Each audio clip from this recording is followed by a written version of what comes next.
Saudara-saudari, adik-adik, Bapak Ibu, para sahabat Tuhan Yesus di Paroki Santo Yosef Meteri dan di Stasi Santo Thomas Sayegan, juga para sahabat Tuhan Yesus dimanapun Anda berada, berkah dalam, salam sehat selalu, semangat selalu, dan senantiasa tekun, berbuat baik, serta bahagia selalu. Kembali marilah kita belajar ilmu sejati pada hari Minggu tanggal 25 September tahun 2022, hari Minggu biasa, pekan ke-26. Kita mengawali belajar ilmu sejati kita dengan berdoa. Dalam nama Bapa, Putra, dan Roh Kudus. Amin. Ya Allah, Engkau menyatakan kuasa-Mu yang tak terhingga, terutama dengan menyayangi dan mengasihani kami. Lipat gandakanlah rahmat-Mu atas kami, agar kami mengejar hidup yang Engkau janjikan dan kelak mendapat bagian dalam sukacita surgawi dengan pengantaran Tuhan kami Yesus Kristus Putra-Mu yang hidup dan berkuasa bersama Dikau dalam persatuan Roh Kudus Allah sepanjang segala masa. Amin. Para sahabat Tuhan Yesus terkasih, kita akan belajar ilmu sejati dari Injil Yesus Kristus menurut Lukas bab 16 ayat 19 sampai dengan 31. Sekali peristiwa Yesus berkata kepada orang-orang Farisi, "Ada seorang kaya yang selalu berpakaian jubah ungu dari kain halus, dan setiap hari ia bersukaria dalam kemewahan. Dan ada seorang pengemis bernama Lazarus, badannya penuh dengan borok. Ia berbaring dekat pintu rumah orang kaya itu dan ingin menghilangkan laparnya dengan apa yang jatuh dari meja orang kaya itu. Malahan anjing-anjing datang dan menjilati boroknya. Kemudian matilah orang miskin itu, lalu dibawa oleh malaikat-malaikat ke pangkuan Abraham. Orang kaya itu juga mati, lalu dikubur. Sementara menderita sengsara di alam maut, ia memandang ke atas. Dan dari jauh dilihatnya Abraham dan Lazarus duduk di pangkuannya.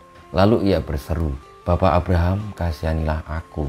Suruhlah Lazarus mencelupkan ujung jarinya ke dalam air dan menyejukkan lidahku, sebab aku sangat kesakitan dalam nyala api ini.' Tetapi Abraham berkata, 'Anakku, ingatlah, engkau telah menerima segala yang baik semasa hidupmu, sedangkan Lazarus segala yang buruk. Sekarang ia mendapat penghiburan dan engkau sangat menderita. Selain daripada itu, di antara kami dan engkau terbentang jurang yang tak terseberangi, sehingga mereka yang mau pergi dari sini kepadamu ataupun mereka yang mau datang dari situ kepada kami tidak dapat menyeberangi.' Kata orang itu, 'Kalau demikian aku minta kepadamu Bapa, supaya engkau menyuruh dia ke rumah ayahku, sebab masih ada 5 orang saudaraku, supaya ia memperingatkan mereka dengan sungguh-sungguh agar mereka kelak jangan masuk ke dalam tempat penderitaan ini.'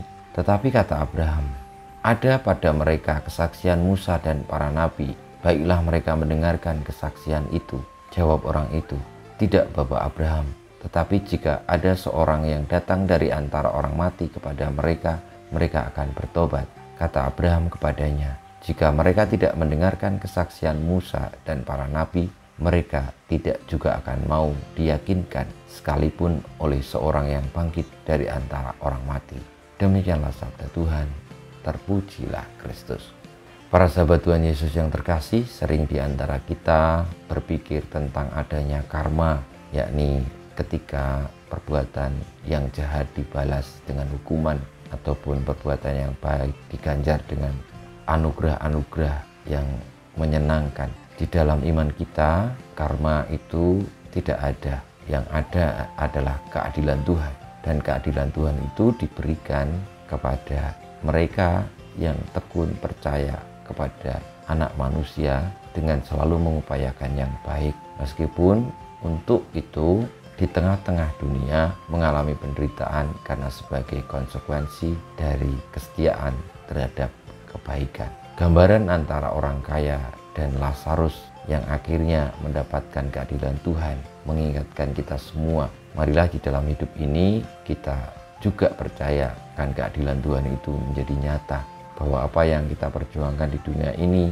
dengan setia tekun kepada kebaikannya meskipun menderita akan diberikan keadilannya kelak setelah kita kembali kepada Tuhan bersatu dengannya di surga. Kita mohon berkat Tuhan, semoga kita pun berlaku adil kepada siapapun. Dan janganlah kita menjadi orang yang bebal, tetapi orang yang mau percaya dan setia kepada kebenaran.